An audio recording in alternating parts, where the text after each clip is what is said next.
এসেছো কেন? এইবারে মালাকুল মউত বলছেন মুসা, এইবারে আপনার জান কবজ করার জন্য আমি আসিনি, এইবারে আপনার রূহখানা কবজ করার জন্য আসিনি। তাহলে কেন এসেছো? মালাকুল মউত বললেন মুসা, আল্লাহ রাব্বুল আলামিনের পক্ষ থেকে আপনার জন্য আমি একটা মেসেজ নিয়ে এসেছি, পাইগাম নিয়ে এসেছি। কি মেসেজ নিয়ে এসেছো? এইবারে মালাকুল মউত বললেন মুসা, তুমি একটা গরুর উপরে হাত রেখে দাও, গরুর উপরে তুমি হাত রেখে দাও। এবারে মুসা নবী বললেন হাত রেখে কি হবে? মালাকুল মউত বললেন মুসা, তুমি একটা গরুর উপরে হাত রেখে দাও, এবার তোমার হাতের তলাতে কত রোয়া থাকবে, ওই রোয়া গুলাকে তুমি গিনতি করো, একখান দোকান পাঁচখান দশখান সব 200 করে গিনতি করো, গিনতি করো। এবারে মুসা নবী বললেন আমি গিনতি করলাম, তারপরে কি হলো? এবার মালাকুল মউত বললেন মুসা, যত আপনার হাতের তলাতে রোয়া থাকবে অত দিন নয় রে, অত মাস নয়, অত বছর তুমি দুনিয়াতে জীবন পাবে। মুসা, তোমার হাতের তলাতে যত রোয়া থাকবে অত বছর তুমি দুনিয়াতে বাঁচবে। এবারে মুসা নবী তখন বলছেন মালাকুল মউত, আর একটু তুমি কথা আমাকে জানিয়ে দাও। বলছে কি? বলছে মালাকুল মউত, আমি গরুর উপরে হাত রেখে দিলাম, এবারে হাতের তলাতে যত রোয়া থাকলো অত বছর আমি বাঁচলাম, অত বছর বাঁচার পর আমার সাথে কি হবে একটু তুমি দয়া করে বলে দাও। এইবারে তখন মালাকুল মউত বললেন মুসা, অত বছর বাঁচার পর আমি আসবো, আর আসার পর তোমার জান খানা কবজ করে নিয়ে চলে যাব। এইবারে তখন মুসা নবী বলছেন, এই মালাকুল মউত, এত বছর বাঁচার পর আমি যখন মউত থেকে রেহাই পাবো না, এত বছর বাঁচার পর যখন আমাকে মরতে হবে, এরকম জীবনের কোনো দাম নাই রে, এরকম জীবনের কোনো দাম নয়। এসো এসো, তুমি আমার জান খানা কবজ করে নিয়ে চলে যাও। ভাই আমার, দেখেন আল্লাহ সামাদ, মউত থেকে কেউ বাঁচতে পারবে না। রাজা মহারাজা, গরিব আমির, ফকির মিসকিন কেউ বাঁচতে পারবে না।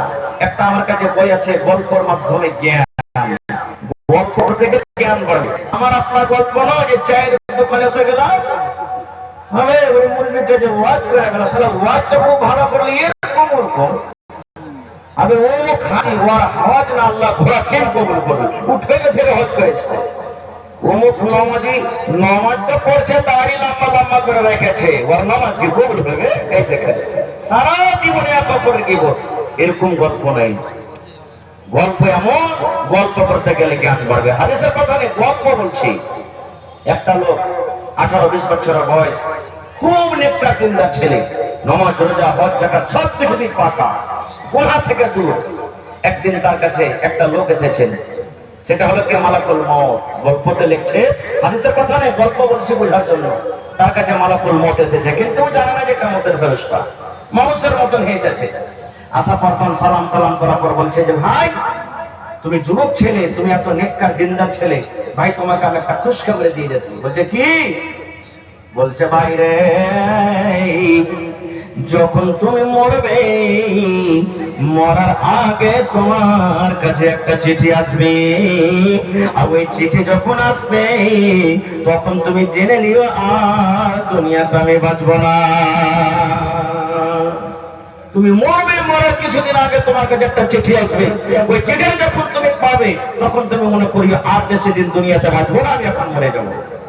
এই ছেলেটার মন কি হলো যে যখন মরার আগে চিঠি আসবে, এত রাত দিন কষ্ট করে ইবাদত করা, বান্দেগি করার কি দরকার? দুনিয়ার মজাটা নিয়ে নি, একটু ভালো মন্দ যা আছে দুনিয়ার স্বাদটা নিয়ে নি, চিঠি আসবে তখন তো বা ইস্তেগফার করে ভালো কাজ করতে লাগবে, জান্নাত চলে যাবে। দুনিয়ারও মজা না হবে, মরার পর আখিরাতেরও মজা না হবে। এই করে করে বন্ধুরা সেই মদ পান করতে লাগলো, জেনা দেবী ছেড়ে নিয়ে গেল, তাস জুয়া দুনিয়ার যত বুড়াই সব করতে লাগলো। 20 বছর বয়স ছিল, 30 বছর হলো, 40 বছর হলো, 50, 60, 70 বছর হয়ে গেল, মাথার চুল পেকে গেল, দাঁত ঝরে গেল, চোখ ঝাপসা দেখতে লেগেছি, কোমর ঝুঁকে গেল, আর দৌড়াইতে পারে না, জোয়ানের জোশ সব খতম হয়ে গেল, এরকম বয়স হয়ে গেল, কিন্তু এখন পর্যন্ত তার কাছে চিঠি আসে না। এই করতে করতে ঠিক 90 বছর বয়সে মোটামুটি হঠাৎ করে সেই লোকটা তার সামনে হাজির। এইবারে বলছেন তুমি চিঠি এনেছো নাকি? বলছেন না। বলছে তাহলে কেন এনেছো? বলছে আল্লাহর বান্দা রে, তোমার জান কবজ করতে এসেছি রে বান্দা, তোমার জান খানা কবজ করে আমি নিয়ে চলে যাব, তোমার জান কবজ করার জন্য আমি এসেছি। এবার ওই বুড়া লোকটা বলছেন রে আল্লাহর বান্দা, তুমি তো আমার সামনে ওয়াদা করেছো মরার আগে তোমার কাছে একটা চিঠি আসবে, ওই চিঠি যখন আসবে তুমি মনে করিও আমি এখন মরে যাব।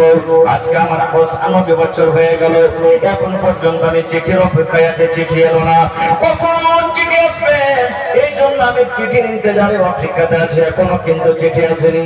এইবারে তখন লোকটা বলছে আল্লাহর বান্দা রে, তোমার কাছে এত এত চিঠি এসেছে কিন্তু একদিনও তুমি চিঠির উপরে ধ্যান দাওনি। আল্লাহর বান্দা, তোমার কাছে চিঠি এসেছে, চিঠি এসেছে, চিঠি এসেছে, আল্লাহ রাব্বুল আলামিনের পক্ষ থেকে তোমার কাছে চিঠি এসেছে রে, কিন্তু একদিনও তুমি চিঠির উপরে তুমি গৌর করনি, চিন্তা করনি। এবারে পুরো লোকটা তখন রেগে বলছে কই আমার কাছে তো একটা চিঠি আসেনি, আমি তাহলে মিথ্যা বলছি নাকি? এবার তখন বলছে হ্যাঁ তুমি মিথ্যা বলছো। বলছে কেমন করে মিথ্যা বললাম? এবারে বলছে রে আল্লাহর বান্দা, আমি যখন তোমার কাছে এসেছিলাম তোমার বয়স তখন ছিল 20 বছর 25 বছরই, তোমার মাথার চুলগুলো তখন কালো কসকসে হয়েছিল, এখন দেখো তোমার মাথার চুল সাদা হয়েছে রে বান্দা। এই মাথার চুল সাদা হয়ে যাওয়ার মানে হলো এটা আল্লাহ রাব্বুল আলামিনের পক্ষ থেকে একটা চিঠি। তোমার দাঁতগুলো তখন কত মজবুত হয়েছিল, ইচ্ছা করতে গেলে তুমি পাথরও চাবিয়ে খেতে পারবে, এরকম তোমার দাঁত ছিল। এখন দেখো মুখে একটা দাঁত নাই, সব দাঁত তোমার উঠে গেছে। ইয়ার মানে এটা আল্লাহ রাব্বুল আলামিনের পক্ষ থেকে হলো একটা চিঠি।